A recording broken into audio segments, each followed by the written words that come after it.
day to our dear televiewers. I am Lilibet PDS from Campiña National High School, your teacher presenter for tonight's episode of Deped Hours Teleturuan.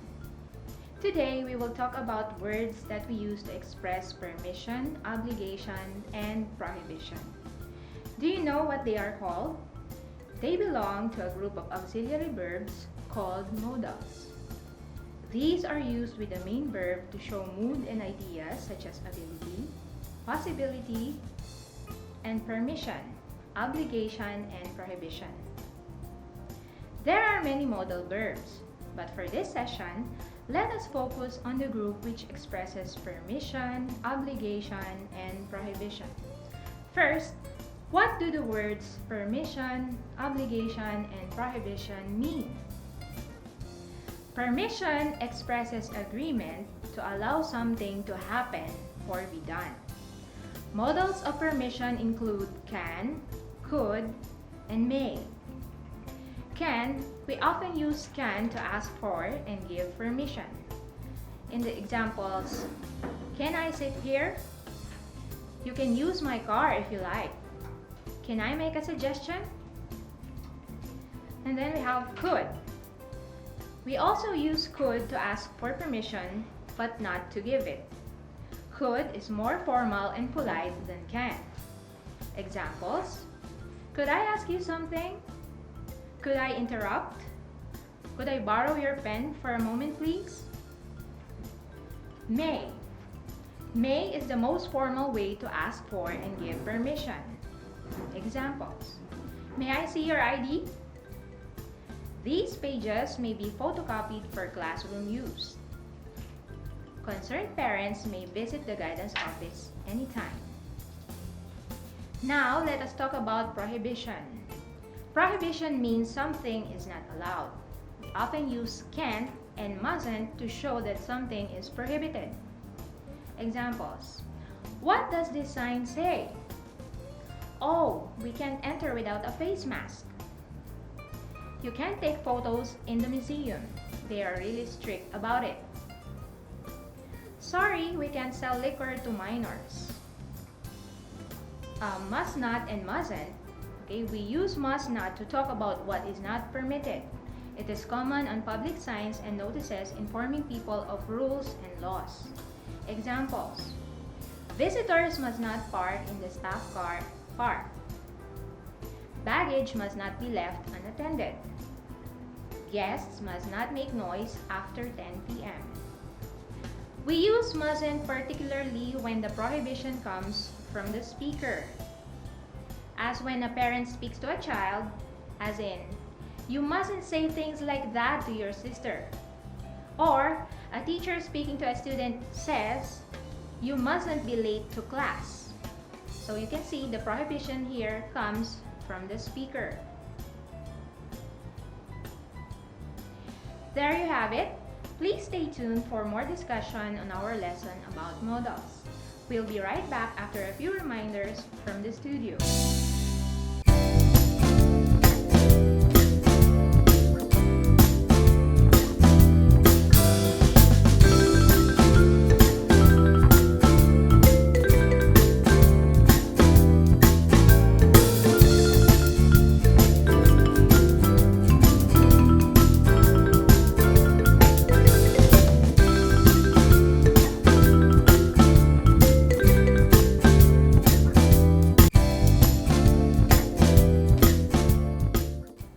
Welcome back to Teleturuan. Let us continue. Now let us go to modals of obligation. There are two types of modal verbs of obligation. First, those that primarily express a firm obligation or necessity. These are must and have to. And the second one, those that express a recommendation or moral obligation. Should and ought to. Okay? Must and have to. These expressions suggest that there is a necessity and firm obligation to do something, almost as forceful as a command. Have to shows us that the obligation comes from outside the speaker, as in these sentences. We have to wear uniform at school. Or, we have to submit our homework tomorrow. Must. Must expresses a strong obligation, which comes from the speaker or the authority that wrote the sentence. As in the sentences, I must call my dad. It's his birthday today. A teacher to student may say, you must hand in your homework tomorrow. Now let us go to should and ought to. These express a recommendation, hence suggesting an obligation that may or may not be done. It's up to you. Okay, so the examples are, he should spend more time on his assignments. You ought to see the doctor soon. At this point, let us take a look at this infographic about COVID-19. Can you think of statements that express permission, prohibition, and obligation? Were you able to come up with the following sentences?